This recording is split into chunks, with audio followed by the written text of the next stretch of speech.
My gosh, huling-huli na ako mag-react dito sa issue na 'to. Well, anyway, ayoko kasi talaga siyang reactan. Since eto nga, may nagsabi sa akin na magbigay lang daw ako ng point of view ko. Yung tungkol ito kay Axel, Christine, at saka kay Meme Vice na may issues silang tatlo, ganyan. At tingin ko kasi dito ay miscommunication and misunderstanding lang ito. No, itong lahat ng ito kasi si Vice Ganda ay meron din siyang mga witnesses na nandoon sa studio nung time na yon, like yung ibang mga hosts at yung audiences mismo. Kasi nung time daw na nangyari iyong pagbeso ni Axel dito kay Christine, ay gumanon daw si Christine, no, na parang hindi daw niya gusto. So parang they're just saving Christine para hindi niya ma-feel na nahaharas siya. So dahil nga nag-base sila dun sa reaction ni Christine nung time na yun, kaya di naging ganoon yung reaction ni Vice. Eh since siya yung may boses doon sa It's Showtime, siya yung nagsalita, siya yung nag-address nung issue na yun kay Axel. Yun nga lang ay hindi maganda yung manner ng pagsasabi niya kasi meron pa siyang mga tipong pananakot na kalakip doon. Like, pwede kang mademanda, ganyan. She could have just said na, uy, bad yan, wag ganon. Tapos tsaka niya kausapin sa backstage. Sobrang na-offend si Axel at nasabi nga niya na naiyak nga daw siya halos. Na I felt that kasi nung nagsasalita siya ng message for Christine, parang nanginginig na yung boses niya nung time na yun. Dahil siguro sobrang parang humiliated din siya nung time na yun. At hindi mo siya masisisi. Ito naman kasi si Christine. Charot lang. Si Christine talaga may kasalanan niya. Joke lang. Ang hindi maganda dito ay, kasi syempre 'di ba, nagsabi ka na mag-a-apologize ka, pero hindi mo ginawa. So binawi mo.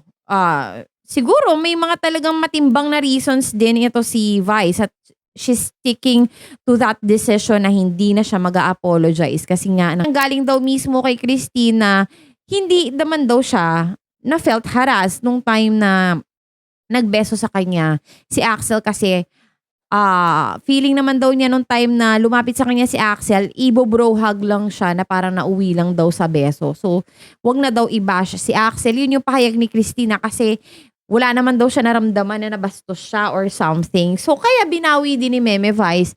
But then, nakausap din daw itong staff ng It's Showtime si Christine. At sinabi daw ni Christine na yung mga press releases niya sa kanyang TikTok ay sinabi lamang daw niya yon dahil daw she has her own reasons. Tapos, eto nga, lumalabas nga yung mga haka-haka na naman sa TikTok.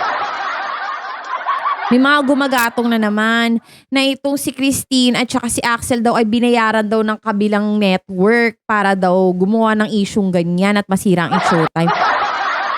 Like, saan ang galing yun? Kaloka mga utak nyo. Ako sa akin to wala akong kinakampihan dito actually. Hindi na ako makakampi kay Vice kasi may mga sarili silang mga rason. Hindi naman siguro magsisinungaling yung ibang hosts ng It's Showtime kasi lahat daw sila na witness yun, pati yung mga audiences na nandun sa studio. Nakita daw na parang naalibadbaran itong si Christine. Kaya daw napareact ng ganun si Vice dahil daw nagulat, no? Ngayon, eto namang si Christine, nung time na nagbigay ng mensahe ito si Vice sa It's Showtime, nagbigay pa sila talaga ng oras para i-address yung issue na yun. And nag-iiyak siya sa isang release na video dito sa TikTok at nakausap niya yung isang staff ng It's Showtime saying na bakit naman daw ganun yung sinabi ni Vice, hindi naman daw yun totoo. Kasi sinabi nga ni Vice dun sa kanyang pahayag na may dahilan daw si Christine kung bakit ganun ang sinabi niya sa TikTok. Sinabi ni Meme Vice, dahil yun daw ang sinabi ni Christine, sinabi lang daw niya yun sa TikTok dahil daw may mga rason daw siya.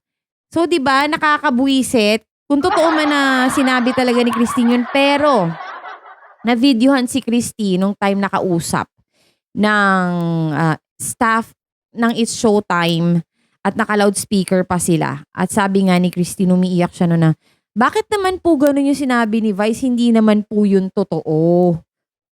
Sabi niyang gano'n na, alam niyo po yung totoo. Na parang nagkaroon lang siguro ng misunderstanding. Ang may kasalanan naman nitong ay yung staff ng It's Showtime na kumausap dito kay Christine.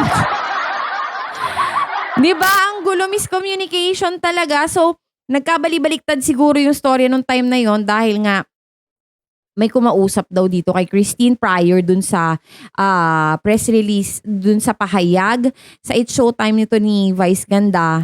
Nakausap daw nila si Christine at yun daw yung sinabi. Yun pala, iba yung tinutukoy ni Christine. My gosh. Pero alam mo, sa totoo lang, hindi ako nakaramdam ng hate for Vice. Kasi meron siyang sariling reason. At yun nga ay saksi lahat ng nasa It's Showtime. Lahat ng mga hosts doon. Alam nga namang magsinungaling si Chang Ami tsaka si OG Alcasi, di ba? Hindi naman siguro sinungaling yung mga yon, di ba? Siguro nga ay may kanya-kanya kasi silang anggulo nung issue na yon, kaya ganun. Kaya wala talaga akong pinapanigan. All I can say is this is just a miscommunication. Now, ang pinakamali lang talaga ni Vice dito ay yung sinabi niya na hindi totoo yung mga sinabi ni Christine sa kanyang TikTok. No, na may mga dahilan. Napag-isip tuloy yung mga ibang netizens at napagbintangan pa yung kabilang show. Nang damay pa kayo. So anyway, ang may kasalanan talaga nito, bottom line, ay yung staff ng It's Showtime. Dahil hindi niya na-coordinate ng maayos yung mga sinabi ni Christine.